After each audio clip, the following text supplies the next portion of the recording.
It's been a crazy week of Formula 1, but now it's time to jump back into the other series I love. It's Formula E weekend. This week we are returning to Mexico, the track where they actually run the Formula 1 race. They are running the E-Prix this weekend, the fourth round of Season 5 of Formula E, and I'm looking forward to this one. Every single race this year, I think it's got better and better. It's stepped up a notch each time, and as well, it's been different elements of races that has really made it interesting to watch. We had that very first weekend where we didn't really know what the Gen 2 cars were going to be like. We didn't know what teams were the best and the worst, and we came away from that race thinking BMW to Cheetah, they're the two teams to beat. However, despite Antonio Felix da Costa winning that first race, neither of those teams have won since, and Techeetah, many people say is the best car on the grid, has had one podium all season and no wins.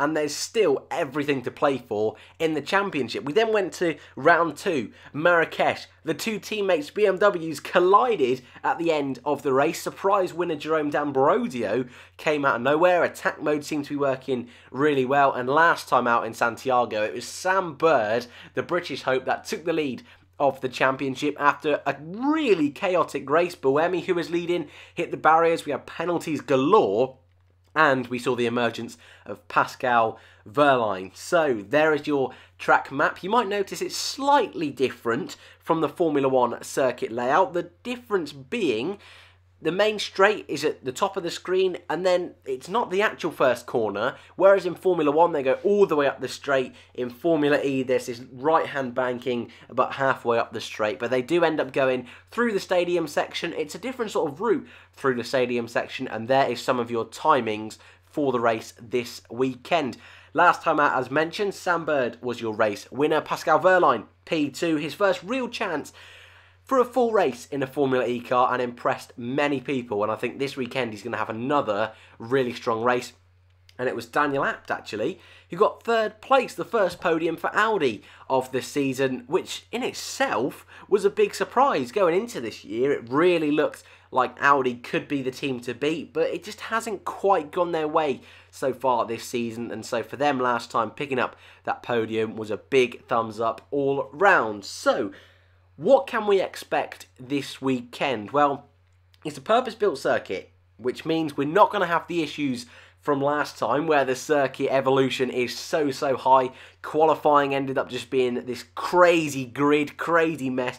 I don't think we'll quite see that in this particular weekend. At the same time, I think power management in terms of overheating the car shouldn't be an issue. It's actually the highest altitude race of the whole season in Formula E. I believe that's the same statistic for the Formula 1 calendar as well, which means generally a little bit cooler temperatures. Sometimes, as we see in Formula 1, you get some fluke results. Some cars work particularly well in high altitudes. In Formula 1, it's the Red Bull. And last year, it was Mahindra who really seemed to have the edge with Felix Rosenqvist. But both their cars did not finish. Rosenqvist and Nick Heidfeld both DNF'd in that particular race.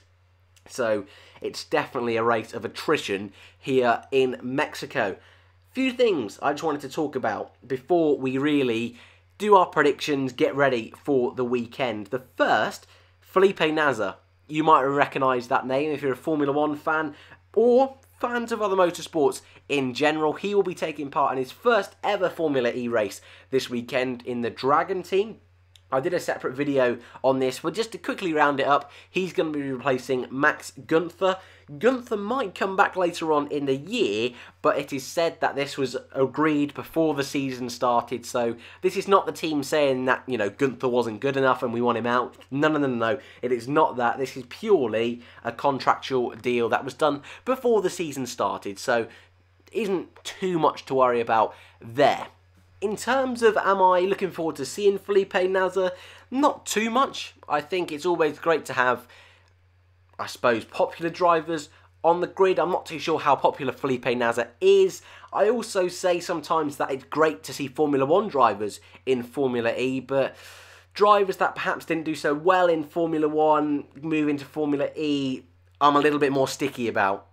You know, I'm not a big fan of that, but Nasr has done well in other championships since his time in Formula 1, so we'll have to wait and see. I think Jose Maria Lopez will have the edge from those two, but we never know. And as I always say with any driver starting their Formula E career, give them time. Give them time. I just put out a piece about Stoffel Van Dorn the other week. Just give him time. He's going to have a solid year, but nothing too crazy. He just needs to do enough where he can learn, and this is the same for Nasr as well. He just needs to learn for these first few races, and then eventually, if he is going to be a title contender, which I don't think Nasr is going to be, but he really could just jump in this car and smash it straight away. So we're going to have to wait and see, but I don't think he's going to be fighting at the front this particular weekend, and I do feel that Mexico City, being a purpose-built circuit, having spoke earlier about the temperatures, high altitude, I think this is going to be the first race where everything will be a little bit cleaner, and we're really going to see a race where the top teams are at the top and the rear teams are at the back. Last year it was Daniel Abt who won the race, his first ever official Formula E win. Oliver Turvey in the Neo got second place, and Sebastian Buemi for Renault Edams got third place. I think it's going to be nowhere near similar to that of last year. I think it's going to be a really strong race for our top teams. You're looking at your BMWs, your Techeetahs, your Virgin cars that have really come out of nowhere. And what I mean by that is, in the first weekend, they did not look like they were going to win a race all season long.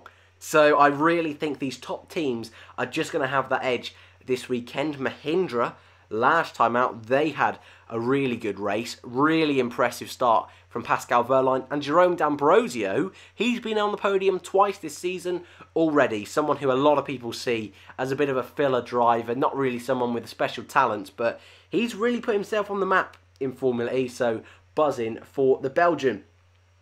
The big thing for me is how have neither Techeetah drivers won a race yet? How was Jean-Eric Vergne, Season 4 World Champion, not won a race? Because you think back to that first race where they were so good.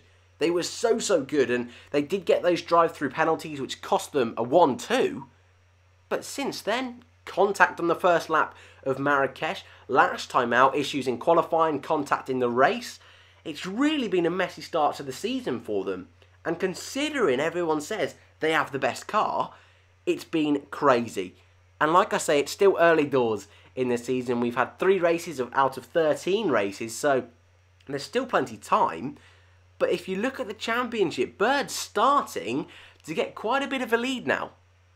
And so it's very possible, if they don't get their act together this weekend, well, the championship could be gone. But my predictions for this weekend is they will clean it up a little bit. And my race winner is Jean-Eric Vergne. And for keen-eyed viewers, you will notice this is exactly the same prediction as last weekend. That's not me being lazy using my graphic. Funnily enough, I decided, what I usually do is put up my graphic, then put in the drivers' faces. And as I was choosing, I thought, hang on a second, this looks very similar to last time.